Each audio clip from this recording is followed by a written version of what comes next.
ጆርጅ ደብሊው ቡሽ እንዴ ያወራው ድንገት ሲቀየርብህና ወደ ዘንዶ ወደ እንሽላይነት ሲቀየር ምንድነው ኃይላቸውን ለማቆየት ደም እስከ መጠጣት ድረስ እንደሚሩ ታውቃላችሁ ወይ?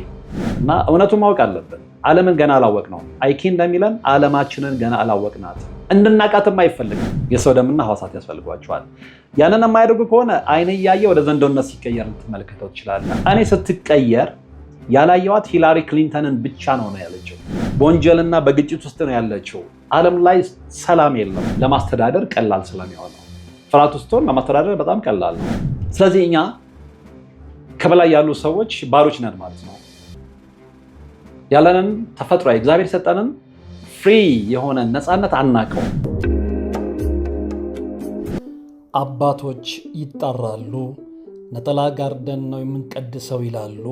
እናም እኛ በሞቀ ቤት ውስጥ እየኖርን ለአጋስተ ሥላሴ እንዴት መሆን አቃተን ብለን ጥሪ ካስተላለፍንበት ዕለት ጀምሮ መቀነታችሁን ፈታችሁ፣ ከቤተሰቦቻችሁ በጀት ቀንሳችሁ፣ ወዳጅ ዘመዶቻችሁን አስቸግራችሁ እነሆ ባላችሁን ገንዘብ ለ2 ሰዓታት ያህል በእግር እየተመላለስን ሲሚንቶ፣ ብረት፣ አሸዋና ድንጋይ እያመላለስን በእናንተ ድጋፍ የጀመርነው የሥላሴዎች ቤት እዚህ ደርሷል። ለቀድሞ በሥላሴዎች ስም እያመሰገንን ለቀጣዩም እስክንፈጽመው ድረስ እንዳትተውን እየተማጸንን እንደጀመርነው በጋራ እንድንጨርሰው አደራ እንላለን። አሁንም ድጋፋችሁ አይለየን። በሊቦ ከምከም ወረዳ የመስኪየ ሥላሴ ቤተ ክርስቲያን አሰሪ ኮሚቴ። ሰላም ጤና ይስጥልን። በሀገር ውስጥና በመላው ዓለም የምትገኙ ወደ ቻናል ተከታታዮች እንደምን አላችሁ? እግዚአብሔር የተመሰገነ ይሁን። እኔ በጣም ደህና ነኝ። እግዚአብሔር ፈቅዶ ዛሬም ተገናኝተናል። የምንገኘው በዋናው ቻናላችን ላይ ነው። እንግዲህ ለዛሬ በጣም የሚገርም መረጃ ነው ይዤ የቀረብኩት። እንግዲህ ብዙዎቻችሁ ታስታውሱ እንደሆነ በውጭው ሀገር በውጭው ዓለማት ያላችሁ የፕሮግራሜ ተከታታዮች ወዳጅ ዘመዶች እጅግ በጣም ወሳኝ የሆኑ ጊዜውን የሚዋጁ የሚያነቁ ህብረተሰቡን የሚያስተምሩ መጽሐፎችን ላኩልኝ ባልኩት መሰረት አብሮ አደጌና የቅርብ ጓደኛዬ ይህንን መጽሐፍ ይዞልኝ መጥቷል። በጣም ደስ ብሎኛል። በነገራችን ላይ ከበፊት ጀምሮ በጣም ከመወዳቸው ከማነባቸው ብዙ ነገሮችን እንድረዳ ካደረጉኝ መጽሐፍቶች መካከል የዴቪድ አይኪ ዘ ቢገስት ሴክሬት መጽሐፍ ነው። የመጽሐፍ ሶፍት ኮፒውን ነበር የምጠቀመው። ሶፍት ኮፒ በዚህ ቮሊዩም በጣም ከባድ ነው። እንደዚህ አይነት ሃርድ ኮፒዎች ግን ከመጀመሪያው እስከ መጨረሻው እንድታነቡ ስለሚገፋፏችሁ ብዙ የዓለም እውነታዎችን ትገነዘባላችሁ። እና እንደውም እዚህ ላይ ምንድን ነው የሚለው? ዘ ቢገስት ሴክሬት ዘ ቡክ ዛት ዊል ቼንጅ ዘ ወርልድ ነው የሚለው። ልብ አድርጉ። ቀላል መጽሐፍ አይደለም እና ታላቁ ሚስጥር ነው። ዘ ቢገስት ሴክሬት ታላቁ ሚስጥር ምንድን ነው? ከዓለም ሕዝብ የተደበቀው ታላቅ ሚስጥር ምንድን ነው የሚለውን ዛሬ በማስረጃ በደንብ ተንትነን እንመለከታለን ማለት ነው። በዚህ አጋጣሚ ይህንን መጽሐፍ በጥያቄ መሰረት ላመጣልኝ አብሮ አደጌና ጓደኛዬ ማርሸት እንዳፈራው በእናንተ በተመልካቾች ስም ከልብ ምስጋናዬን ማቅረብ እፈልጋለሁ። በነገራችን ላይ ይሄ መጽሐፍ በጣም ሪሰርችድ የሆነ መጽሐፍ ነው። ብዙዎች ያልሰሟቸው እውነቶች እዚህ መጽሐፍ ውስጥ ተካተዋል።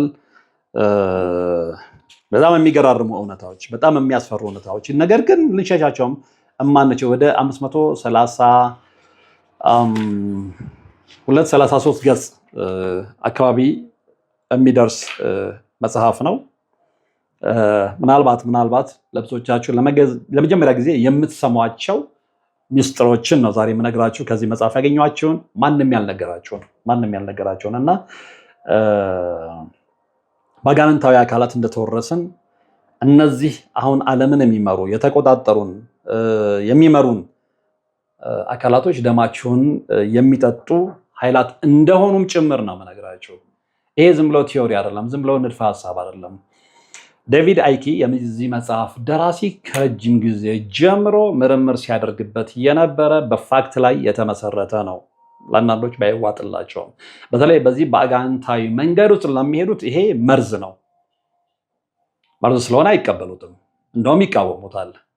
እኛ ደግሞ የዓለምን ሚስጥር ማወቅ ለምንፈልግ የተቆጣጠሩን አጋንንታዊ አካላት እነማን ናቸው? ሴራቸው ምንድነው? ለምንድነው ልጆቻችንን የሚያርዱት? ለምንድነው ልጆቻችንን ደም የፈለጉት?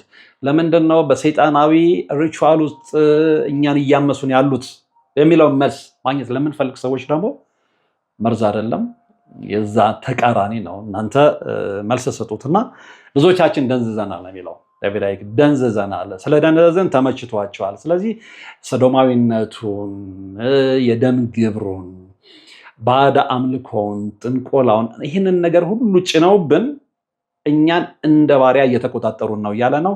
አጠቃላይ ዝርዝር ሁኔታው ምን ይመስላል የሚለውን አብረን እንመለከታለን።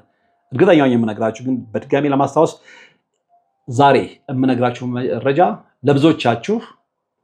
ለብዙዎቻችሁ ለመጀመሪያ ጊዜ የምትሰሙት መረጃ ነው። በእርግጠኝነት ማንም ያልነገራችሁ ዛሬ ግን የምትሰሙት ማለት ነውና እንግዲህ የዴቪድ አይኪ ይህ መጽሐፍ እንደ አውሮፓውያን አቆጣጠር በ1999 ዓ.ም የታተመ ነው። እርሱ ነግሬያችኋለሁ። ዘ ቢገስት ሴክሬት ታላቁ ሚስጥር ነው የሚለው ይህ መጽሐፍ በገጹም ላይ እንደተጠቀሰው ዘ ቡክ ዛት ዊል ቼንጅ ዘ ወርልድ ነው የሚለው ዓለምን የሚለውጥ መጽሐፍ እንደሆነ በእርግጠኝነት ተሰምሮበታል። እዚህ ወደፊት እንመለከተዋለን። እነ ዴቪድ ማነው እነ ልዕልት ዲያና እንዴት ነው በሴራ የተገደሉት? ለምንድነው የተገደሉት? የደም ሐረግ የነማን ይገናኛል? ዓለምን እንዴት ነው በሰይጣናዊ መንገድ እየመሩ ያሉት? የአፍሪካ ሀገራት መሪዎችን እጅ ለምንድነው የጠመዘዙት? እነ WHO እነ IMF እንዴት ነው ታዳጊ ሀገራት ላይ የተጫወቱ ያሉት የሚለውን በደንብ በዝርዝር በማስረጃና በመረጃ እንመለከተዋለን።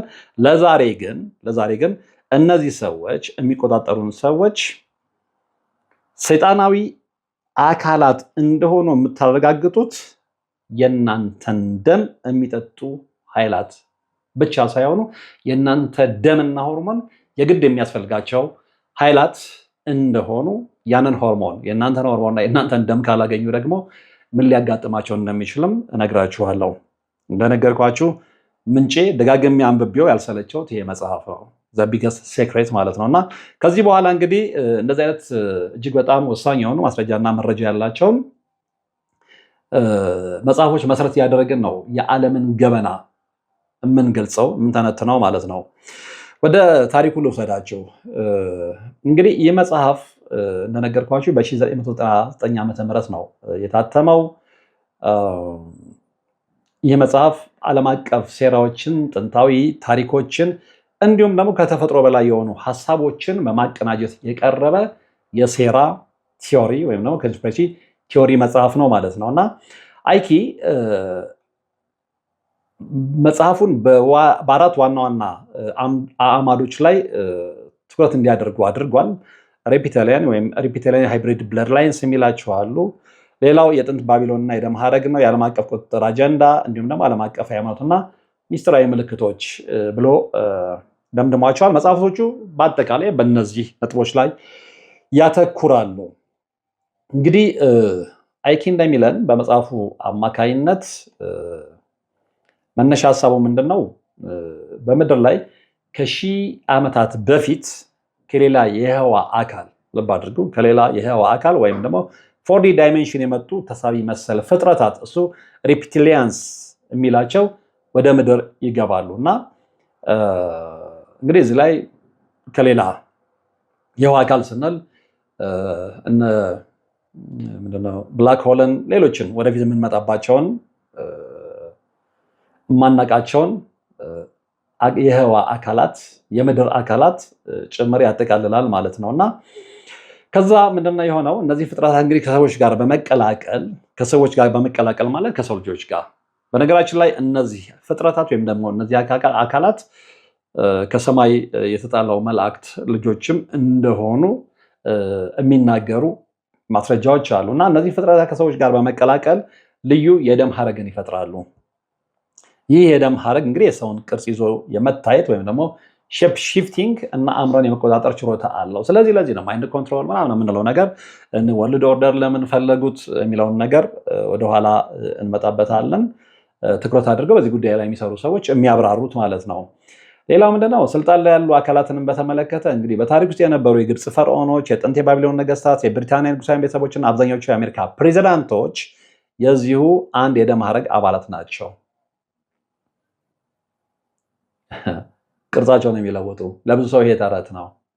ሼፕሺፍቲንግ የሆኑ አካላት ወደ ኋላ ሄዳችሁ አያት፣ ቅድሚያት፣ ምንጅላት ምናምን እያላችሁ ወደ ኋላ ስትሄዱ አሁን የጠቀስናቸውን ሰዎች የግብፅ ፈርዖኖችን፣ የጥንት የባቢሎን ነገስታትን፣ የብሪታንያ ንጉሳዊ ቤተሰቦችን እና ንግስት ኤልሳቤጥ ሁለተኛንና የመሳሰሉትን እንዲሁም ደግሞ አብዛኛዎቹን የአሜሪካ ፕሬዚዳንቶች እነ ቢል ክሊንተንን፣ እነ ባራክ ሁሴን ኦባማን፣ እነ ጆርጅ ደብሊው ቡሽን እስከ ቤተሰቦቻቸው ድረስ በዚህ የደም ሐረግ ውስጥ ታገኟቸዋላችሁ። ለዚህም ነው ዓለም ሁሌ በጦርነት የሚታመሰው፣ የደም ግብር የሚፈለገው፣ ሰዶማዊነት የሚስፋፋው። ምክንያቱም የሚያዛቸው ከላይ ያለው የመዋቅሩ ጫፍ አባታቸው ሉሲፈር ስለሆነ ነው። ይህንም በደንብ ማወቅ መቻል ይኖርብናል። ሌላ ምንድነው እዚህ ውስጥ የተጠቀሰው እንግዲህ የባቢሎን ወንድማማችነት ወይም ደግሞ ባቢሎኒያን ብራዘርሁድ ብሎ የገለጸው ነው አይኪ። እነዚህ ስልጣናቸውና ተጽዕኗቸውን እንግዲህ ለማስቀጠል ሲሉ ስልጣንን በደም ሐረግ ውስጥ ብቻ ነው የሚያሰራጩት። ለዚህም ነው አሁን ዓለም ላይ በፋይናንሱ ትልቁን ቦታ የተቆጣጠሩት፣ በኢንተርቴንመንቱ ትልቁን ቦታ የተቆጣጠሩትን፣ የባንክ ስርዓቱን በተመለከተ ትልቅ ቦታ የተቆጣጠሩትን፣ ፖለቲካውን ትልቅ ቦታ የተቆጣጠሩትን ሰዎች ስትመለከቷቸው ኃይለኛ መዳፍ አላቸው የምንለው ያለምን ምክንያት አይደለም። በደም ሐረግ የተሳሰሩ ስለሆነ እዛ የደም ሐረግ ውስጥ ተራውን ህዝብ ማስገባት ስለማይፈልጉ። በነገራችን ላይ ይሄንን በሂትለር በኩል ተግባራዊ ሊያደርጉት ሞክረው ነበር፣ አልተሳካላቸውም። ይሄ ማለት ምንድነው? የአርያን ደም ንጹህ የደም ሐረግ አለው። ስለዚህ ሂትለር ዓለምን አንድ አድርጌ እመራለሁ፣ ስለዚህ ንጹህ ዘር የአርያን ዘር ነው ብሎ ተነስቶ ነበረ። ዛሬ ዓለም ኒው ወርልድ ኦርደር ወይም አዲስ ዓለም ስርዓትን ፈጥሮ ዓለምን እንዳንድ መምራት የታስበው እነ ሂትለርም ሞክረውት ነበር፣ አልተሳካላቸውም። ምክንያቱም ከእግዚአብሔር ኃይል በላይ ምንም ስለሌለ ማለት ነው። እና እንግዲህ ጥንታዊ ምስጢር ማህበራትንም ስንመለከት እንደ ኢሉሚናቲ፣ ፍሬመሰነሪ፣ ክለብ ኦፍ ሮም ብዙዎቹ መጥቀስ እንችላለን። ከዚህ በፊት ስለ ኢሉሚናቲ ስንናገር ዘሞስት ብለን 10ዎችን ገልጸናል። 10 ብቻ አይደለም የሚስጥር ማህበራት ያሉት በጣም በርካቶች አሉ። ዞሮ ሁሉም ዓላማቸው አንድ ነው። ሄደው መጨረሻ ላይ ያው የሉሲፈርን መንግስት መመስረት ነው በኒው ወርልድ ኦርደራቸው፣ ግን አይሳካላቸው። እርግጠኛ ሆኜ ነው የምነግራቸው። እና እነዚህ እንደ ሽፋን በመጠቀም እነዚህን ዓለም አቀፍ ውሳኔዎችን በበላይነት ይቆጣጠራሉ። አሁን የምንመለከተው የዓለም ፖለቲካ የሚዘወረው፣ የዓለም ፋይናንስ የሚዘወረው፣ የዓለም የባንክ ስርዓት የሚዘወረው፣ ለእነሱ ጠላት የሆኑ የማይመቹ ሀገራት የሚመቱት፣ መካከለኛው ምስራቅን በደንብ መመልከት ትችላላችሁ።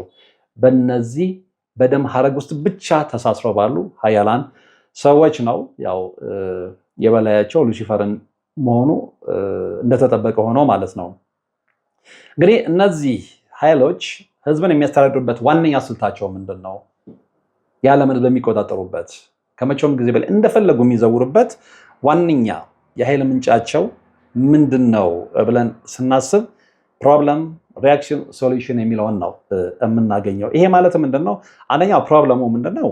ተረጋግቶ የተቀመጠውን የዓለም ህዝብ ለመረበሽ ችግር መፍጠር ነው። በሚስጥር ጦርነትን፣ የኢኮኖሚ ርቀትን፣ በላቦራቶሪዎች የሚፈጠሩ የተለያዩ በሽታዎችን መፍጠር ነው። አንደኛው ችግሩን ይፈጥሩታል። ከዛ በኋላ ወደ ህዝብ መልስ ነው የሚመጡት፣ ሪያክሽን የሚሉት ማለት ነው። ይሄ ማለት ምንድን ነው? ህዝቡ በፍርሃት ተውጦ እባካችሁ ታደጉን፣ ድረሱልን፣ ደህንነታችንን ጠብቁልን ብሎ እንዲጮህ ማድረግ ማለት ነው። ስለዚህ ያንን ያደርጉታል በሪያክሽኑ ማለት ነው።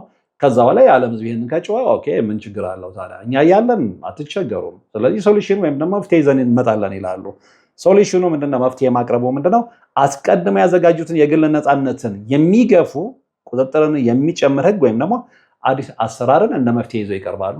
ያ አዲስ አሰራርና አዲስ ህግ ደግሞ የዓለምን ህዝብ ጨቁኖ የሚይዝ ነው። ይህንን ያብራራው በዚህ መጽሐፍ ውስጥ ዴቪድ አይክ ማለት ነውና ስለዚህ እኛ ከበላይ ያሉ ሰዎች ባሮች ነን ማለት ነው። ያለንን ተፈጥሯዊ እግዚአብሔር የሰጠንን ፍሪ የሆነ ነፃነት አናቀው ሰዎች። ስለዚህ ከላይ መንግስት በሚል ስም የሚያስተዳድሩን አካላት ይኖራሉ። ስለዚህ የፈለገው ነገር አምተው ቢጭንብህ እንደፈለግ እግዚአብሔር የሰጠን ነፃነት ቢጋፋ አይ ነው እኔ ከመንግስት በላይ አይደለሁም ብለህ እንድታስብ ይሆናል ማለት ነው። ስለዚህ እነዚህ ሰዎች በዓለም አቀፍ ደረጃም በአህጉር አቀፍ ደረጃም እነዚህን 3 መንገዶች ይቆጣጠራሉ። ችግር መፍጠሩን፣ የህዝቡን መልስ እንዲሁም ደግሞ መፍትሄ ማቅረብ፣ ፕሮብለም ሪያክሽን ሶሉሽን ማለት ነው። ሌላው ምንድነው? እንግዲህ የሰው ልጅ ንቃተ ህሊናና ድግግሞች ነው። ይሄ ፍሪኩዌንሲ ኤንድ ሆሎግራፊክ ሪያሊቲ የሚለው እሱ እንግዲህ አይኪ እንደሚያምነው ወይም ደግሞ ጥናት አድርጎ እንደደረሰበት የምናየው ዓለም አሁን እኛ የምንመለከተው ዓለም እውነተኛ ቅርጽ ሳይሆን በአእምሯችን የሚተረጎም የሞገድ ወይም ደግሞ የብርሃን ምስል ሆሎግራም ነው የሚለው። ሌላ ምንድነው? እነዚህ ኃይሎች እንግዲህ የሰው ልጅ በዝቅተኛ ሞገድ እንቅስቃሴ ሎው ፍሪኩዌንሲ አማካኝነት በፍርሃት ልብ አድርጉ፣ በጭንቀት በወንጀልና በግጭት ውስጥ እንዲኖር ነው የሚፈልጉት። ይህንን በደንብ እንድትሰሙኝ ይፈልጋለሁ። ዓለም ከመቼውን ጊዜ በላይ በፍርሃት ቆፈን ውስጥ ነው ያለችው፣ በጭንቀት ውስጥ ነው ያለችው፣ በወንጀልና በግጭት ውስጥ ነው ያለችው። ዓለም ላይ ሰላም የለም። ዓለም ላይ ሁሌም ጦርነት ነው። ዓለም ላይ ሁሌም የሀገሮች ግጭት ነው። ይሄ ደሊብሬትሊ የሚደረግ ነው። ዓለም በሰላም ተረጋግታ እንድትኖር እነዚህ ኃይሎች አይፈልጉም። ለምንድን ነው? የሰው ልጅ ካልፈራና ካልተጨነቀ ለማሰብ ለመስከን ምንድን ነው የሆነው እየሆነ ያለው ብሎ እንዲመራመረው ወደ መፍትሄው እንዲመጣ። ስለዚህ ለችግሩ ምክንያት የሆኑትን ነገር ለማስወገድ ደግሞ ያው በቁርጠኝነት ይነሳል። ይሄ አይፈለግም እና ሁሌም እነዚህ ሰዎች የሰው ልጅ በዝቅተኛ ሞገድ እንቅስቃሴ ሎው ፍሪኩዌንሲ በፍርሃት በጭንቀት በወንጀልና በግጭት ውስጥ እንዲኖሩ ይፈልጋሉ። ዓለም አሁን እየታመሰ ያለው ለዛ ነው። ስለዚህ ደሊብሬትሊ ይሄ ነገር እየሆነ ያለው ዓለም በጦርነት እየታመሰች ያለችው በእነዚህ ሰዎች ሴራ ነው ማለት ነው። እና እንግዲህ ምክንያቱ ምንድነው? የሰው ልጅ በፍርሃት ውስጥ ሲሆን ለማስተዳደር ቀላል ስለሚሆን ነው። ፍርሃት ውስጥ ሆን ለማስተዳደር በጣም ቀላል ነው። ፍርሃት ውስጥ ካልሆንክ ግን አንተን ለመቆጣጠር፣ አንተን ለመያዝ፣ አንተን ለመርገጥ፣ አንተን ለመጨቆን አይችሉም። ስለዚህ አንተን ዘላለም በፍርሃት ቆፈን ውስጥ ከቶ ለመጨቆን እነዚህን ነገሮች ተግባራዊ ማድረግ ግድ ይላል ማለት ነው። እነዚህ ሰዎች እነማን ናቸው ነው ለመሆኑ? ዓለምን አሁን በደንብ ተቆጣጥረው እየመሩት ያሉት ኃይሎች እነማን ናቸው? እና ዴቪድ አይክ እንግዲህ ተመራምሮ እንደደረሰበት እና በዚህ መጽሐፍ ውስጥ እንዳካተተው እነዚህ አካላት ድርጅቶችና የደም ሐረጎች በስም ግልጽ አድርጎ ጠቅሷቸዋል። አንደኛው የታወቁ የንጉሳውያንና የፖለቲካ ቤተሰቦች ናቸው፣ በብለድ ላይን ውስጥ ያሉት ማለት ነው። ከእነዚህ ውስጥ እንግዲህ የብሪታንያ ንጉሳዊ ቤተሰብ ሃውስ ኦፍ ዊንድሰር ይገኙበታል። ንግስት ኤልሳቤት ሁለተኛና አጠቃላይ የዊንድሰር ቤተሰብ የዚህ ምስጢራዊ ኃይል ዋና አካላት ናቸው። ሌላው የሮስቻይልድ ቤተሰብ ነው። የዓለምን የባንክና የፋይናንስ ስርዓት በበላይነት የሚቆጣጠሩ ዋና ተዋናዮች ናቸው። ሌላው የሮክፌለር ቤተሰብ ነው፣ ወይም ደግሞ ሮክፌለር ፋሚሊ በኢንዱስትሪ ልብ አድርጉ፣ በነዳጅና በዓለም አቀፍ ፖለቲካ ላይ ትልቅ ተጽዕኖ ያላቸው የዚህ ስብስብ አካላት ናቸው። ሌላው የአሜሪካ ፕሬዚዳንቶች ናቸው። በጆርጅ ኤች ደብሊው ቡሽ እና ቢል ክሊንተን ያሉ መሪዎችን ስም ይጠቅሳል ዴቪድ አይክ በዚህ መጽሐፍ ውስጥ ማለት ነው። ሁለተኛ ላይ ስንመጣ ሚስጥራዊ ማህበራትና ተቋማትን ነው የምናገኘው። ኦርጋናይዜሽን ኤንድ ሴክሬት ሶሳይቲስ ማለት ነው። እነዚህ ተቋማት እንግዲህ አጀንዳውን በምድር ላይ ለማስፈጸም የሚያገለግሉ መዋቅሮች ናቸው። የማንን? የሉሲፈርን። በደንብ እንድትረዱኝ ይፈልጋለሁ። ህፃናቶች ልጆቻቸው የሚጠፉት፣ ሰዶማዊ የሚሆኑት፣ ጾታቸውን የሚቀይሩት፣ በእግዚአብሔር የማያምኑት፣ የተጎሳቆለ ማንነት ውስጥ የሚገቡት በእነዚህ ሰዎች በእነዚህ ኃይላት ከሌላ ዳይሜንሽን በመጡ አካላት ሴራ መሆኑን በደንብ እንድትገነዘቡ እፈልጋለሁ። ዛሬ ያው እንደነገርኳችሁ መረጃችን የዘ ቢገስት ሴክሬት ወይም ደግሞ ዓለምን የሚቀይረው መጽሐፍ ደራሲ የዴቪድ አይኪ ነው። ዝም ብሎ ያመጣው አይደለም። ተመራምሮ አንብቦ ቆፍሮ ስፍራው ድረስ ሄዶ አጣርቶ ብዙዎቹን የእሱን ዶክመንተሪዎች ለመመልከት ሞክሬያለሁ። ብዙዎች ግን በዴቪድ አይኪ ላይ ደግሞ ተነስተው ስለማይፈልጉ ስሙን ሲያጠፉም አይቻለሁ። አዎ የዓለምን ሕዝብ ማንቃት ስትጀምሩ ስማቸው ነው የመጀመሪያው የነሱ ታርጌት ነው። ስማችሁን ማጥፋት ነው። ከሀገር ሀገር እንዳትዘዋወሩ መገደብ ነው። ፕሮግራማችሁ እንዳታሰራጩ ማገር ነው። በነገራችን ላይ በእነዚህ አይነት ነገር ላይ ስትሰሩ እኛ የምንሰራበት ፕላትፎርምም ዲቴል ከገባችሁ ፍቃደኛ አይደለም። ግን ያው ሪስክ ወስዳችሁ ነው የምሰሩት። የዓለም ሕዝብ መንቃት ስላለበት ማለት ነው። ከደነዘዘበት መውጣት ስላለበት ማለት ነው። ልጆቹ ለምንድን ነው የደም ግብር የሚሆኑት የሚለውን ማወቅ ስላለበት ማለት ነው። የልጆቹን ደም የልጆቹን ሆርሞን የሚፈልገው አካል የትኛው ሰይጣናዊ አካል መሆኑን እንዲገነዘብ ስለሚያስችል ካልነቃን ከፍርሃታችን አንወጣም።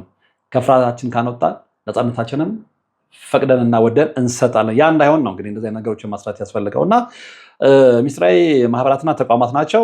አንደኛ ያው ጊዜ አውርተንበታል፣ ኢሉሚናቲ ነው እና የፍሪሜሰነሪ አሉ። በተለይ እንግዲህ ከፍተኛ ደረጃ እድገት ያላቸው የፍሪሜሰን አባላት የመጨረሻው ያው 33ኛው ዲግሪ ፍሪሜሰንስ ነው። ሌላ ቢልድበርግ ግሩፕ ነው ዓለምን እያንቀሳቀሰ ያለው። ከዛ ውስጥ የካውንስል ፎሬን ሪሌሽንን ሲኤፍአርን የአሜሪካን የውጭ ፖለቲካ የሚቀርጽ ተቋም ነው። ያው በአፍሪካ ሀገራት ኢትዮጵያን ጨምሮ እጁን የሚያሳርፍ ነው። ከቅርብ ጊዜ ወዲህ እንኳን አይኤምኤፍ ገብቶ ምን እያደረገ እንደሆነ ያው ብዙዎቻችሁ የምታውቁት ነው። ሌላው ትሪላተራል ኮሚሽን ነው። በሰሜን አሜሪካ፣ አውሮፓና እስያ መካከል ያለውን የኢኮኖሚ ቁጥጥር የሚያስተባብር አካል ነው። እዛ ውስጥ እንደፈለገው ማተራመስ የሚችል አካል ነው። ሌላው ምንድነው? ከሰው ልጅ ውጭ የሆኑ አካላት ነው።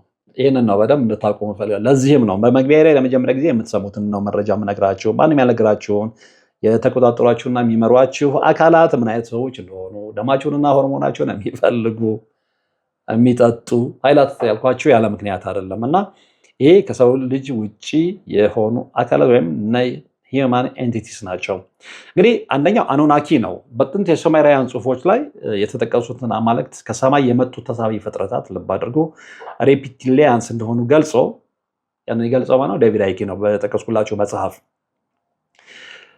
በዋናነት ድራኮኒያንስ ከሚባል የከዋክብት ስርዓት አልፋ ድራኮኒስ ይለዋል የመጡ እንደሆኑ ነው የሚገልጸው አኑናኪ።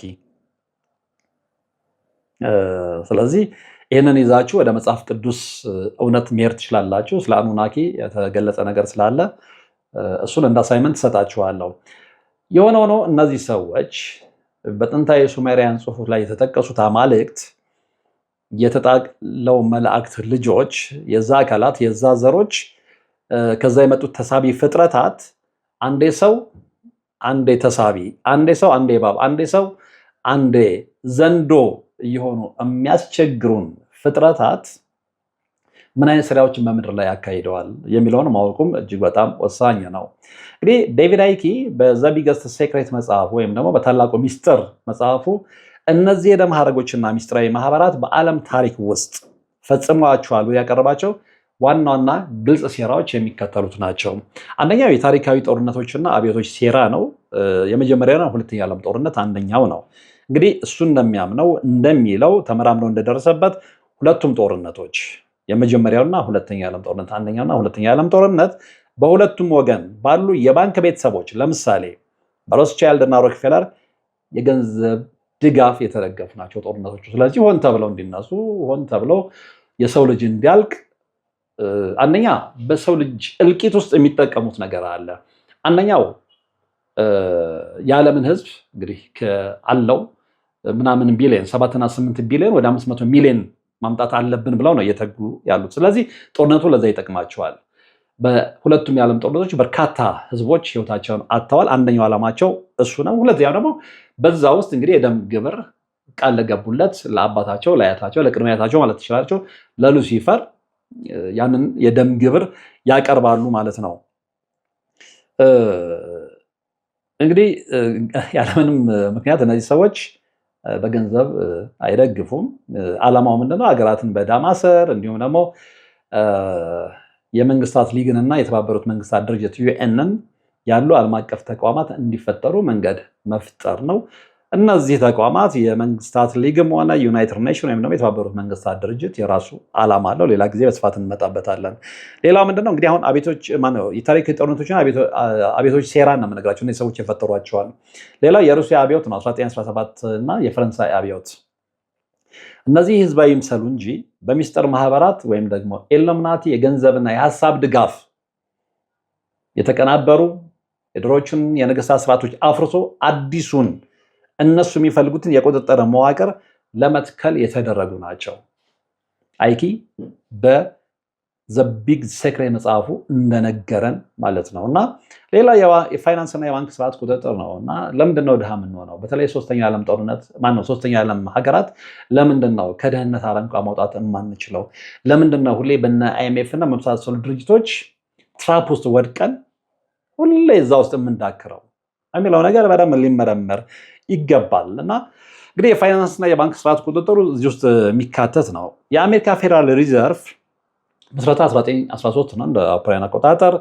እንግዲህ የአሜሪካ ማዕከላዊ ባንክ የመንግስት ሳይሆን የጥቂት ሀብታም ግለሰቦችና ባንከሮች ስብስብ እንዲሆን ተደርጎ በምስጢር የተቋቋመ እንደሆነ አይኪ ይነግረናል። በዚህም የገንዘብ ማተም ስልጣንን በመቆጣጠር መላውን የዓለም ኢኮኖሚ በብድርና በዕዳ መጫወት አድርገዋል ሲል ይከራከራል። እንዲህ ከቅርብ ጊዜ ወዲህ አይኤምኤፍ ኢትዮጵያ ላይ ያደረገ ያለውን ከዛ አንጻር መመልከት ትችላላችሁ። ሌላው የፖለቲካ ግድያዎች ናቸው።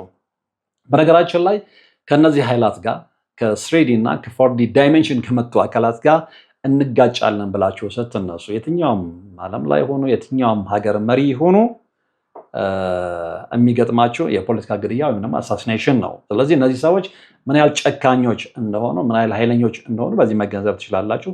ለነገሩ ጭካኔያቸው የሚጀምረው ደም ከመጠጣት ነው። የሰው ልጅን ሆርሞንና ደም ስለሚፈልጉ ኃይላቸውን ለማቆየት ከዛ ይጀምራል ጭካኔያቸው። ለመሆኑ እነዚህ ሰዎች በዓለም አቀፍ ደረጃ እነማንን ገደሉ፣ እነማንን አጠፉ፣ እነማንን ስለተቃወሟቸው እነማንን መስዋዕት አደረጉ የሚለውን መርምረን የምናገኘው እውነት አይኪ እንደሚነግረን አንደኛው የጆን ኤፍ ኬኔዲ ግድያ ነው። እንግዲህ ኬኔዲ የፌዴራል ሪዘርቭን ስልጣን ለመቀነስና የሚስጥር ማህበራቱን ተጽዕኖ ለመክታት በመሞከራቸው በውስጥ የደህንነት አካላት ወይም ደግሞ ሲአይኤ እና በእነዚህ ሚስጥራዊ ቡድኖች የተቀናጀ ግድያ ተፈጽሞባቸዋል። ሌላው የልዕልት ዲያና መገደል ነው። እንግዲህ እንደምታስታውሱት ብዙዎቻችሁ ልዕልት ዲያና እንደ አውሮፓውያን አቆጣጠር በ1997 ዓ.ም ነው የተሰዋችው ወይም መስዋዕት የሆነችው እና የዳያና ህይወት ማለፍ የመኪና አደጋ ሳይሆን አይኪ እንደሚነግረን በብሪታንያ ንጉሳዊ ቤተሰብና በሚስጥር ደህንነቱ የፈጸመ የመስዋዕትነት ወይም ደግሞ የደም መስዋዕትነት ሪቹዋል ነው። ይህንም በደንብ ልናቅ ይገባል። ሰዎቹ በዚህ ርቀት ነው የሚሄዱት። ሌላው የባህል የሃይማኖትና የትምህርት አቅጣጫን መቆጣጠር ነው። ይሄ እኛንም ይመለከታል። እንግዲህ ምክንያቱም ኢትዮጵያ የዓለም አንድ አካል ስለሆነች ማለት ነው። ዓለም አቀፍ ሃይማኖቶችን ስንመለከት ለምሳሌ ዋና ዋና ሃይማኖቶች የተፈጠሩት የሰው ልጅ እውነተኛ መንፈሳዊ ኃይል ከእግዚአብሔር የተሰጠውን ለማፈንና ሰዎችን በበላይ አካል ጥገኛ አድርጎ ለመግዛት ነው። አንድ ሌላው ምንድነው? የመገናኛ ብዙሃን ወይም ደግሞ ሚዲያ ቁጥጥር ነው። ብዙዎችን ሚዲያዎች ስትመለከቱ በማን ቁጥጥር ስር ናቸው? በእነዚህ ራይት በምንላቸው ወይም ደግሞ ላይ ባሉ ሀያላን ሰዎች ቁጥጥር ስር ናቸው። ጥቂት ግዙፍ ኩባንያዎች መገናኛ ብዙሃንን እንዲቆጣጠሩ በማድረግ ህዝቡ የሚያየውን የሚሰማውንና የሚያምነውን መረጃ በመቅረጽ የሰዎችን አስተሳሰብ ይቆጣጠራሉ ወይም ደግሞ ማይንድ ኮንትሮልን ይጭኑበታል ማለት ነው። ይህንን ስንመለከት እንግዲህ በምን አይነት ዓለም ላይ እንደምንኖር ለብዙዎቻችሁ ግልጽ ይሆናል ብዬ አስባለሁ። እዚህ ውስጥ ሌላ የምናነሳው ነገር ምንድን ነው? በሃይማኖት ላይ የሰሯቸው ሴራዎች ናቸው። እንግዲህ አይኪ በመጽሐፉ እንደሚነግረን እነዚህ የሚስጥር ኃይሎች በዓለም ሃይማኖቶች ላይ ፈጽመዋቸዋል ብሎ ያቀረባቸው ሴራዎች በዋናነት የሰው ልጅ መንፈሳዊ ንቃተ ህሊና ለመቆጣጠር የታለሙ ናቸው። ከእነዚህ ውስጥ የጥንታዊ እውቀትና መንፈሳዊነት መደብደብ እሱ ሰፕሬሽን ኦፍ ኢሶትሪክ ኖሌጅ የሚለው ነው። ሌላው የጥንታዊ የፀሐይና የከዋክብት እምነቶች መሸጋገሪያንም ጠቅሶታል። እንግዲህ እሱ እንደሚለው በታሪክ ውስጥ አብዛኞቹ የሃይማኖት ታሪኮች፣ ታምራቱና የቅዱሳን ታሪኮች በጥንቷ ባቢሎንና ግብፅ የነበሩ የፀሐይ የከዋክብትና የዞዲያክ ሚስጥራዊ እምነቶች የተቀየረ መልክ እንደሆነ ነው የሚናገረው። እዚህ ላይ ያው ሳታኒክ ሪቹዋሎች አሉ በብዛት በነዚህ በባዕድ አምልኮ፣ በፀሐይ ማምለክ፣ በከዋክብት በዞዲያክ ማምለክ የሚለው ነገር ማለት ነው።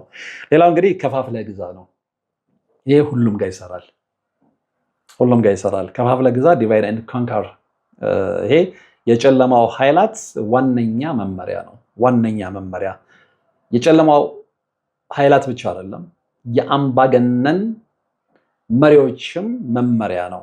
ይሄ ማለት ምንድነው? የሰው ልጅ በተለያዩ ሃይማኖታዊ መደቦችና እምነቶች በመክፈል በጎሳ በመለያየት በቋንቋ በብሔር በመለያየት በመካከላቸው የሃይማኖት ጦርነቶችን፣ የጎሳ ግጭቶችን፣ ጥላቻን፣ ግጭቶችን እንዲፈጠሩ ያደርጋሉ እና ያው ስልጣናቸውን ለማራዘም ማለት ነው። ይህም እንግዲህ ሰዎች አንድ ላይ ተባብረው እውነተኛውን የኃይል ምንጭ እንዳይረዱ መገደብ ነው። ህብረት ከፈጠርክ ለዛ ነው። ለምን ተሰብሰብ ስትገኝ ተበተን የምትባለው? አንድ ላይ ከሆንክ ታሴራለህ፣ አንድ ላይ ከሆንክ ተነጋገራለህ፣ አንድ ላይ ከሆንክ ንቃተ ህሊናህን ከፍ ታደርጋለህ። እሱ አይፈለግም። ያንን የምታደርግ ከሆነማ በቁጥር ስር መሆን አትችልም።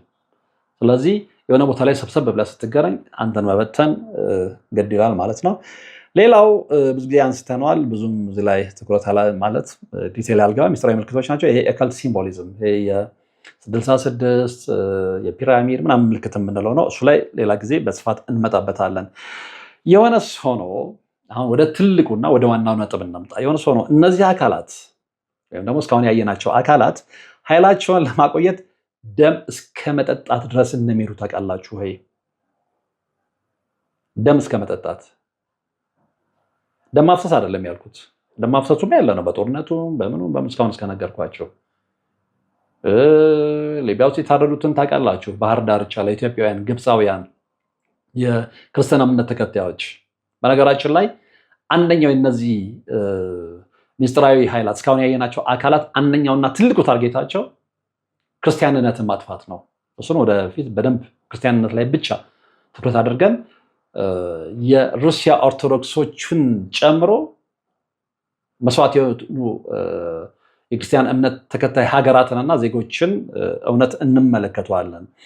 ስለዚህ ክርስቲያንነትን ካላጠፉ ሌሎች እነሱ የሚፈልጓቸውን በእምነት ስም የሚያመጧቸውን የሰይጣን እምነቶች በዓለም ላይ ማስፈን አይችሉም እና ዞሮ ዞሮ ሄደው ጸረ ክርስቶስ ዘመቻም የሚያስፈልጋቸው ለዛ ነው። ሄደው የዓለምን ሕዝብ አሳምነው ክርስቲያኖችን አጥፍተው አርደው ቁጥራቸውን አመንምነው መጨረሻ ላይ የሚፈልጉትን ሃይማኖት መመስረት ነው አንደኛው ዓላማቸውና ያው ጆርጂያ ጋርላይን ላይ ከጻፈው አንደኛው እሱ ነው የዓለም ሃይማኖት። ያ የዓለም ሃይማኖት እነሱ የሚፈልጉ ሃይማኖት ምንድን ነው ብለን እንመራመር ይገባል። እዛም ላይ አይኬ ያለው ነገር አለ። እሱን ለብቻው በሃይማኖት ጉዳዮች ላይ ስንሰራ እንነጋገርበታለን። እና ግን ትልቁ ነገር ምንድነው? እነዚህ አካላት ኃይላቸውን ለማቆየት ደም እስከ መጠጣት ይደርሳሉ። እሱን በደንብ እንድታውቁልኝ ይፈልጋለሁ። እንግዲህ አይኪ በመጽሐፉ ውስጥ ይህንን ነጥብ በሰፊውና በዝርዝር ነው ያነሳው፣ ስለ ደም መጠጣታቸው ልብ አድርጎ። አሁን በዚህ ጉዳይ ላይ እኛ እዚህ ሀገር ስነሳ ምንድነው ጭብጣችሁ ዝም ብላችሁ ተረት ታወራለህ? ተረት ይኸው እዚህ መጽሐፍ ይህንን መጽሐፍ የምታገኙ ሰዎች በነገራችን ላይ እንድታነቡት ጋብዛችኋለሁ። ይህንን መጽሐፍ በጣም አስተሳሰቤን የቀየረ መጽሐፍ ነው። ከምሬ ነው የምላቸው። በተለይ አሁን ሃርድ ኮፒውን ካገኘሁት በኋላ ምንድን ነው ብዙም አለቃቸው ነገሮች ነበሩ ብዬ ራሴንም እንዶክስ አድርጎኛል። በዚህ ጉዳይ ላይ እንደሚሰራ ሰው ግን ጊዜው አልረፈደም ብዬ ነው እማም ነው እና እውነቱን ማወቅ አለብን። ዓለምን ገና አላወቅነውም። አይኪ እንደሚለን ዓለማችንን ገና አላወቅናትም። እንድናቃትም አይፈልግም። በነገራችን ላይ እንድናቃት የማትፈለገውን ዓለም ነው እሱ እንድናቃት እያደረገን ያለው እና እንግዲህ እሱ የጠቀሳቸው ዋና ዋና ነጥቦች ይህንን በተመለከተ ምንድን ነው? አንደኛው የደምና የሆርሞን ፍላጎት ነው። ልብ በሉ፣ አቴንሽን ስጡኝ። የደምና የሆርሞን ፍላጎት ነው። ሁላችንም ስለሚመለከት ማለት ነው። ይሄ ነገር ሁላችንም ይመለከታል። አሜሪካዊን አይደለም፣ ፈረንሳዊን አይደለም፣ ካናዳዊን አይደለም፣ አፍሪካዊን አይደለም፣ ኤሽያዊን አይደለም።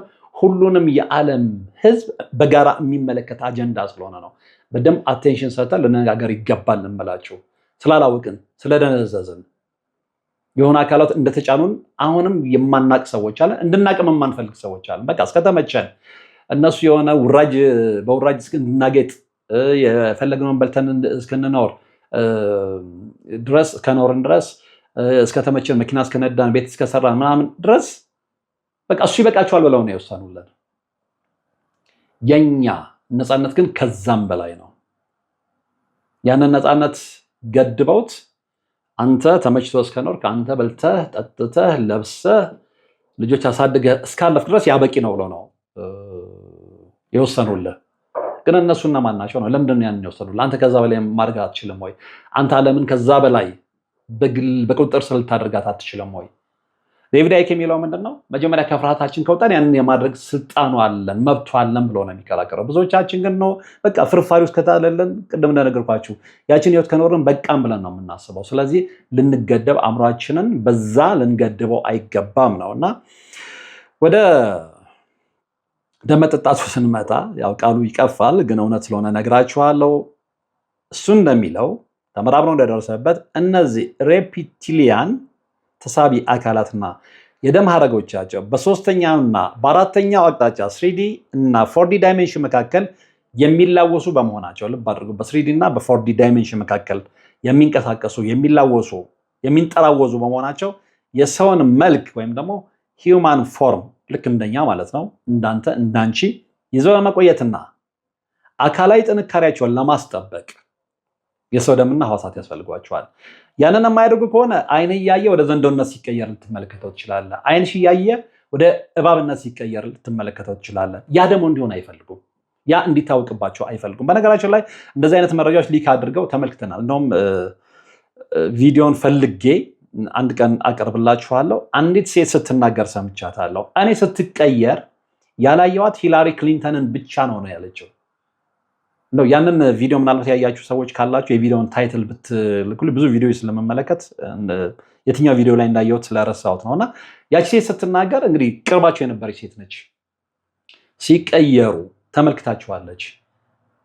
እነ ጆርጅ ደብሊው ቡሽ እንግዲህ ጆርጅ ደብሊው ቡሽ እንዴ እያወራኸው ድንገት ሲቀየርብህና ወደ ዘንዶ ወደ እንሽላይነት ሲቀየር ምንድን ነው የምትለው? አዎ ሊነቁ ላልፈለጉ ድንዝዞች ይሄ ተረት ሊሆን ይችላል። ተረት እንዳልሆነ ግን እዚህ መጽሐፍ ላይ በደንብ ተገልጿል። ስለዚህ እነዚህ ሰዎች ምንድነው ወደ ሪፕቲሊያንነት እንዳይቀየሩ ሰውን መልክ ወይም ደግሞ የእኛን መልክ ሂውማን ፎርም ይዘው ለመቆየት እኛን መስለው ለመቆየት እንዲሁም ደግሞ አካላዊ ጥንካሬያቸውን ለማስጠበቅ የሰው ደምና ሕዋሳት ያስፈልጓቸዋል። ለዚህም ነው እንደውም እዚህ መጽሐፍ ላይ ፔጁን ረሳሁትኝ እንጂ ኦክቶበር ወርን ይጠቀሙበታል ነው ያለው። እዛ ኦክቶበር ወር ላይ በደንብ ያንን እንደሚፈልጉታል፣ ያንን ሆርሞን ይፈልጉታል። ያንን ወር ለምን ፈለጉት ስፔሻሊ የሚለውን ወደፊት በዝርዝር ነገራችኋለሁ።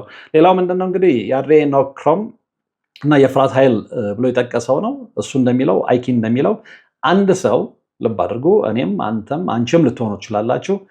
በከፍተኛ ፍርሃትና ድንጋጤ ውስጥ በምንሆንበት ጊዜ ደማችን ውስጥ የሚመነጨውን ሆርሞን አድሬኖክሮም ሆርሞን ይፈልጉታል። ያንን የሚፈልጉት ለምንድን ነው? ቅድም እንደነገርኳቸው የሰውነት ሂውማን ፎርማቸውን ጠብቀው ለመቆየትና ወደ እንሽላሊነት ላለመቀየር፣ ወደ እባብነት፣ ወደ ተሳቢነት ላለመቀየርና ኃይላቸውን ጥንካሬያቸውን ይዘው ለመቆየት ማለት ነው። ከደሙ ውጭ ይህንን ሆርሞን አድሬኖክሮምን ይፈልጉታል። ስለዚህ ይህንን የሚያገኙት ከማን ነው? አንደኛ ከህፃናት ነው። ሁለተኛ ደግሞ ያው ሰለባ ከሆኑ ሰዎች ነው። ስለዚህ ለዚህ ሲሉ ህፃናትና ሰዎችን ለአደጋ ወይም ለከፍተኛ ፍርሃት በመዳረግ የደምና የኃይል አቅርቦታቸውን ያገኛሉ። ስለዚህ ይህንን ዓለም ከዚህ በፊት ታውቁት ነበር ወይ? እነዚህ ሰዎች ደማችንን እንደሚጠጡ ሆርሞናችንን እንደሚጠቀሙ ታውቁ ነበር ወይ? ህፃናትን ኪድናፕስ እንደሚያስደርጉ በተለያዩ ስውር ቦታዎች ላይ መስዋዕት እንደሚያደርጉ ታውቁ ነበር ወይ? ለዚህም ነው ምናልባትም ለመጀመሪያ ጊዜ ሰምታችሁት የማታውቁትም ታሪክ እነግራችኋለሁ ያልኳችሁ። ሌላው ምንድነው ሚስጥራዊ የሰይጣን አምልኮ ስርዓቶች እንዲሁም ደግሞ ሳታኒክ ሪቹዋልስ እና ሂውማን ሳክሪፋይስ ናቸው። ይሄ በጨለማው ዓለም ኃይላት ላይ በደንብ የሚሰራበት ነው። እነዚህ የንጉሳውያን የፖለቲካና የፋይናንስ መሪዎች እንግዲህ በሚስጥር በተዘጋጁ ቦታዎች ለምሳሌ በቦሄሚያን ግሮቭ እና በቤተ መንግስታት ስር ልብ አድርጉ፣ በቤተ መንግስታት ስር በሚገኙ ሚስጥራዊ ክፍሎች ሴክሬት ሩምስ በመሰብሰብ የሰይጣን የአጋንንት አምልኮ ስነስርዓት ይፈጽማሉ። የሰው መስዋዕትነትንም ያቀርባሉ። እና ዓለማችንን እናውቀዋለን። በምን አይነት ሀያላን ሰዎች እየተመራን እንደሆነ አሁን በትንሹም ቢሆን ግልጽ ሆነላችሁ። አላበቃም ታሪኩ፣ እንቀጥለዋለን። በዚህ ጉዳይ ላይ ንቃት ከሌለን በስተቀር ዓለማችንን አናቃትም፣ ከፍርሃታችን አንወጣም። በፍርሃት ውስጥ እንድንሸበብ የተደረገበት ልዩ ምክንያትን መገንዘብ ይኖርብናል። የዛን ጊዜ ነው ነፃነታችንን ለማስጠበቅ ጥረት የምናደርገው ማለት ነው። እኔ ለዛሬ የተከታተላችሁት መርሃ ግብር ነበረ። ማስረጃዬን ጠቅሼላችኋለሁ። የምትችሉ ሰዎች ይህንን መጽሐፍ ፈልጋችሁ አንብቡት፣ ትጠቀሙበታላችሁ። ዓለምን በደንብ ትረዱበታላችሁ፣ እናንተንም ጭምር ትረዱበታላችሁ። እንደደነዘዛችሁ ጭምር ማለት ነው። እንደደነዘዝን ጭምር። አዎ ደንዝዘናል። ብዙ የዓለም እውነት ከኛ ተደብቋል። የተደበቀውን የዓለም እውነት ፈልፍሎ ማግኘትና እነዚህን ኃይላት መጋፈጥ ግን የኛ ፈንታ ነው፣ የኛ ፍላጎት ነው። እዛ ላይ በደንብ ሊሰራበት ይገባል። እንግዲህ ችግሩ ላይ አውርተናል። መፍትሄው ምንድን ነው የሚለውን ብዙዎቻችሁ ማወቅ የምትፈልጉ ይመስለኛል። ደግሞ ዋናው መፍትሄው ነው፣ ችግሩን ብቻ ማውረት አይደለም። ስለዚህ ከእንደዚህ አይነት ኃይሎች ኃይል እጅ መዳፍ ለመውጣት በእነዚህ ኃይሎች እንዳንበለጥና ህሊናችንን ነፃ ለማውጣት መፍትሄ ናቸው የተባሉትን ነገሮችን መመልከት ያስፈልጋል። እንግዲህ አይኬ የጠቆማቸው ነገሮች አሉ። አንዳንድ ሀሳቦቹ ላይ አልስማማም። ምክንያቱም አንዳንዴ እሱ እግዚአብሔርን የሚገልጽበት መንገድ እና እኔ የማውቀው እግዚአብሔር ብዙዎቻችን የክርስትና እምነት ተከታዮች የምናውቀው እግዚአብሔር ልዩነት እንዳላቸው ስላየሁ ነው። ዞሮ ዞሮ ግን ከመፍትሄዎቹ ውስጥ አሁን ለእኛ የሚጠቅመንን ልንገራቸው። አንደኛው ከፍርሃት ነፃ መውጣት ነው። ኦቨርካሚንግ ፊር የሚለው እሱ እነዚህ ኃይሎች የሚመገቡትና ሰውን የሚቆጣጠሩት በፍርሃት ድግግሞች፣ ሎው ፍሪኩዌንሲ ቅድም እንዳልነው በመሆኑ ፍርሃትን ማስወገድ ትልቁ መከላከያ ነው። እንስማማለን። ሌላው የእውነት ንቃተ ህሊናን ማሳደግ ነው። አዌክኒንግ ኤንድ አዋርነስ የሚለው ነው እሱ ዓለም እንዴት እንደተዋቀረች መገናኛ ብዙሃንና የፖለቲከኞች እንዴት የአእምሮ ቅኝት እያደረጉብን እንደሆነ ማይንድ ኮንትሮል እያደረጉብን እንደሆነ መገንዘብ አንድ ሰው እውነታውን ሲረዳ በቀላሉ ስለማይታለል ማለት ነው። በሱም እንስማማለን።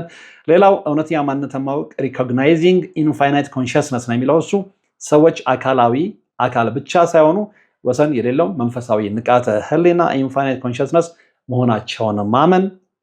እሱ እንደሚያምነው እንግዲህ የሰው ልጅ እውነተኛ መንፈሳዊ ማንነቱን ሲረዳ እነዚህ ኃይሎች በሱ ላይ ምንም አይነት ኃይል አይኖራቸውም ነው። ሌላው አለመቀበልና አለመታዘዝ ነው። ነን ኦፕሬሽን የሚለው የሰዎችን ፍርሃት መሰረት አድርገው የሚወጡ አዳዲስ የቁጥጥር ህጎችን፣ የህሊና ውሳኔዎችና ማታለያዎችን ሳያሰልሱ በሰላማዊ መንገድ አለመቀበል saying no to fear and control ነው የሚለው ለፍርሃታችንና ለቁጥጥሩ እሺ ብሎ እጅ አለመስጠት ነው። ሌላው በፍቅርና በአንድነት መኖር ነው። ይሄ ምንም ጥርጥር የለውም። እግዚአብሔርም ፍቅር ነው። ብዙዎቻችን እንደምናውቀው love and unity ነው። ስለዚህ ይህንን ይዘን ግን እግዚአብሔርን ወደ መፈለጉ ስንመጣ እነዚህን ነገሮች ሁሉ መፍትሄዎቹን ይዘን ዋናው የዚህ ሁሉ ፒላር የፈጠረን አምላክ እግዚአብሔር መሆኑን ማመን ነው እና እሱን መደገፍ ነው። ማሰሪያው ይሄ ስለሆነ ማለት ነው።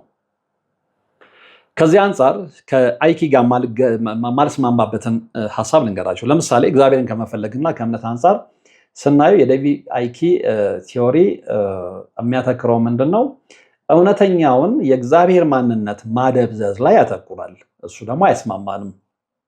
እንግዲህ አይኪ እግዚአብሔርን ሁለንተናዊ ኃይል ወይም ደግሞ የንቃተ ህሊና ሞገድ ኢንፋይናይት ኮንሽስነስ እንደሆነ አድርጎ እንጂ ልብ አድርጎ በፍቅር በምህረትና በፍትህ ሰውን እንደፈጠረ አምላክ አድርጎ አያቀርበውም። እኛ ደግሞ የምናምነው እንደ ኦርቶዶክስ ተዋህዶ እምነት ተከታይ እግዚአብሔር ፍቅር ነው፣ እግዚአብሔር የምህረት አምላክ ነው፣ እግዚአብሔር የፍትህ አምላክ ነው ብለን ነው የምናምነውና ልዩነታችን እዛ ጋ ነው።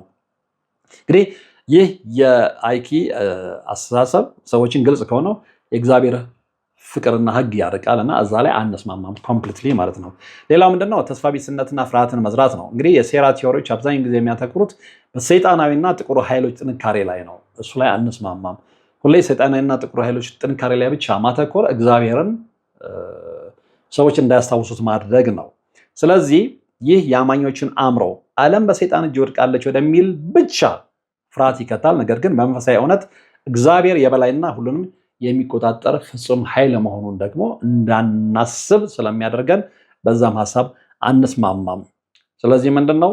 ተስፋ ቢስነትና ፍርሃትን ከመዝራት ይልቅ እግዚአብሔር የበላይና ሁሉንም የሚቆጣጠር ፍጹም ኃይል እንደሆነ ለሰዎች ነግሮ እሱን እንዲደገፉ ማበረታታት ያስፈልጋል ብዬ ነው የማምነው። ሌላው ምንድነው? የመዳን መንግስትን ማንሳት ነው። ይሄ ማለት ምንድነው? እንግዲህ ዴቪድ አይኪ ከመከራ ለመዳን መፍትሄው የሰው ልጅ ራሱን ወይም የራሱን ውስጣዊ አቅም ማወቅ አለበት ይላል። አዎ በሱ እስማማለሁ። ይህ ደግሞ ሰውን እግዚአብሔርን ከመፈለግና በጸሎት መነሳና እሱን በመከተል ከመዳን ይልቅ በራስ የመመካት ሰልፍ ዲፌክሽን መንፈሳዊ ወጥመድ ውስጥ ይጥለዋል። እዛ ላይ ይህንን ሀሳብ ነው ማጉላት የምፈልገው። ይሄ ማለት ምንድን ነው? የሰው ልጅ ራሱን ውስጣዊ አቅም ማወቅ አለበት። አዎ ምንም ጥርጥር የለውም። ነገር ግን ሰው እግዚአብሔርን ከመፈለግና በጸሎት በንስሐና እሱን በመከተል ከመዳን ይልቅ በራስ የመመካት መንፈሳዊ ወጥመድ ውስጥ እንዳይገባ ትምህርት መስጠት ያስፈልጋል። ይሄ ሰልፍ ዲፌክሽን የምንለው ማለት ነው። እሱ ላይ በደንብ ትኩረት ማድረግ አለብን። ስለዚህ ከአይኪ ጋር ማልስማማው በዚህም ሀሳብ ጭምር ነው። ሌላው ምንድነው? የሃይማኖቶችን ቅድስና ማሳነስ ላይ ትኩረት ያደርጋል። ይሄ ማለት ምንድነው? መጽሐፉ እንግዲህ ሁሉንም ሃይማኖቶች በሰይጣናዊ ኃይሎች የተፈጠሩ የማታለያ ስልቶች ናቸው ብሎ ነው የሚደመደመው። እኔ በዛ አልስማማም። እኔ ብቻ ሳልሆን ብዙዎቻችሁ በዛ ሀሳብ እንደማትስማሙ እርግጠኛ ነኝ። እንግዲህ አማኞች ያላቸውን እምነትና ከእግዚአብሔር ጋር ያላቸውን ሃይማኖታዊ ግንኙነት እንዲጠራጠሩና ሊተዉ ነው የሚያደርገው። ኖ ያ በፍጹም መሆን የለበትም። ስለዚህ እግዚአብሔር የእግዚአብሔርን ሕልውና ብቻ ሳይሆን የእግዚአብሔርን መሐሪነት የእግዚአብሔርን አዳኝነት አምነን መቀበል ይኖርብናል እና ማንስማማባቸው ነጥቦች ቢኖርም ከዴቪድ አይኪ ጋር በአጠቃላይ ዓለምን የገለጸበትን መንገድ ግን የምንስማማበት ነው። ዓለም አሁን ያለችበት መዋቅር ምን እንደሚመስል አሳይተውናል እና በዚህ አናቆም። ሌሎች ዓለም ላይ ምንድነው የተሰሩት ነገሮች የሚሉትን መጽሐፉን ሪፈር አድርገን ወይም መጽሐፉን ጠቅሰን ወደፊትም እንወያይበታለን። ለዛሬ ግን እርግጠኛ ነኝ በቂ ወቅታዊ የግድ ማወቅ ያለባችሁትን መረጃ አውቃችኋል ብዬ አስባለሁ። ግዴላቸውም ይሄ መርሃ ግብር እጅግ በጣም ጠቃሚ ነው እና ብዙ ሰዎች ጋር እንዲዳረስ አድርገው። በጣም ወቅታዊ ነው፣ ዘመኑን የዋጀ ነው። በእኛ ላይ የሚሰራውን ተንኮል፣ በእኛ ላይ የሚሰራውን አካንንታዊ እንቅስቃሴ እንድንገነዘብ የሚያደርግ መረጃ ነው እና ለብዙ ሰዎች ይዳረስ ዘንድ እናንተን ስለማያስቸግር ጊዜ ስለማይፈጅባችሁ ብዙ ሰዎች ጋር ያዳርሱት። ግዴላቸውም በእኔ የሆንባችሁ ብዙ ሰዎች ይህንን እውነት እንዲረዱ ትብብራችሁን አትንፈጉኝ ማለት እፈልጋለሁ። ወደፊትም በእንደዚህና በሌሎች መጽሐፎች ላይ በነገራችን ላይ የተላከልኝ መጽሐፍ ይሄ ብቻ አይደለም። ሌሎች መጽሐፎችም በጣም የሚገራርሙ መጽሐፎች ዓለምን በደንብ አሁን ባለችበት የእውነት መነጽር እንመልከት የሚያደርጉ በርካታ መጽሐፎች እጄ ገብተዋል። ስለዚህ ሁለቱም ቻናሌ ላይ ዋናውም ቻናል ላይ ወርቅ አፈራው ሁለት አማራጭ ቻናሎችም ላይ በስፋት እንነጋገርበታለን። በዚህ ጉዳይ ላይ የተሻለ ንባብ የተሻለ ግንዛቤ ያላችሁ ሰዎች አይዲያ እንቀያየር፣ እንገናኝ፣ እናውራ። እንደው ዓለምን መለወጥ ባንችል ሀገራችንን እንለውጥ፣ ልጆቻችንን እናስተምር፣ ልጆቻችን በትክክለኛው መንገድ ማንነታቸውን እንዲገነዘቡ እናድርግ። ከእያንዳንዳችን የሚጠበቅ እንደ ዜጋ የሚጠበቅ ስለሆነ ማለት ነው እና እንደማታሳፍሩኝ እርግጠኛ ነኝ። በዚህ ላይ የተሻለ ንባብ ያላችሁ ሰዎች ኮንታክት አድርጉኝ፣ እናውራ፣ በአይዲያ ላይ እናውራ። የተሻለች ኢትዮጵያን እንፍጠር፣ የተሻለ ዜጋን እናምጣ፣ የተሻለ ዜጋን እንፍጠር። ያንን ከማድረግ ማንም ስለማይገድበን ማለት ነው እና ሪሊ ሹር ያንን ታደርጋላችሁ ብዬ አስባለሁ። ውጭም ያላችሁ እዚህም ያላችሁ። ለዛሬው ግን አብራችሁ ስለነበራችሁ ወደፊትም አብራችሁ ስለምትሆኑ ከልብ አመሰግናለሁ። ይህን መርሃ ግብር የፈለገውን ያህል ቁጥር ሰው ይመልከተው። እኔ ግን ረክቼ ነው ደስ ብሎኝ ነው የሰራሁት። አንዳንድ ጊዜ በጣም ለፍታችሁ የሰራችሁት ነገር ብዙ ሰው ጋር ሳይደርስ ሲቀር ትንሽ ፌል ታደርጋላችሁ። አሉባልታዎች ደግሞ ቫይራል ሲወጡ ነው። እሱ አይደለም እኔ ዓላማዬ። በቃ የምፈልገውን መልእክት ደስ ብሎኝ አምኜበት በማስረጃ በመረጃ የሰራሁት ነገር አንድ ቀን ቫይራል እንደሚወጣ አውቀዋለሁ። ቢያደክመኝም ግን የዛሬ ፕሮግራሜን ስለ እውነት ነው ብላችሁ በእግዚአብሔር ስም የምነግራችሁ ደስ ብሎኝ ነው የሰራሁት። ምክንያቱም እነዚህን ደመጣጭ አካላት ማንነታቸውን እንዴት እንደሚሰሩ በደንብ ስለተገነዘብኩና ይህንን ግንዛቤ ደግሞ ሌሎች ማዳረስ ስለቻልኩኝ እግዚአብሔር የተመሰገነ ይሁን። በቀጣይ በሌላ መረጃ እንገናኛለን። እስከዛው ግን ያላችሁበት ሰላም። አባቶች ይጣራሉ፣ ነጠላ ጋርደን ነው የምንቀድሰው ይላሉ። እናም እኛ በሞቀ ቤት ውስጥ እየኖርን ለአጋስተ ሥላሴ እንዴት መሆን አቃተን ብለን ጥሪ ካስተላለፍንበት ዕለት ጀምሮ መቀነታችሁን ፈታችሁ፣ ከቤተሰቦቻችሁ በጀት ቀንሳችሁ፣ ወዳጅ ዘመዶቻችሁን አስቸግራችሁ እነሆ ባላችሁን ገንዘብ ለ2 ሰዓታት ያህል በእግር እየተመላለስን ሲሚንቶ፣ ብረት፣ አሸዋና ድንጋይ እያመላለስን በእናንተ ድጋፍ የጀመርነው የሥላሴዎች ቤት እዚህ ደርሷል። ለቀድሞ በሥላሴዎች ስም እያመሰገንን ለቀጣዩም እስክንፈጽመው ድረስ እንዳትተውን እየተማጸንን እንደጀመርነው በጋራ እንድንጨርሰው አደራ እንላለን። አሁንም ድጋፋችሁ አይለየን። በሊቦ ከምከም ወረዳ የመስኪየ ሥላሴ ቤተ ክርስቲያን አሰሪ ኮሚቴ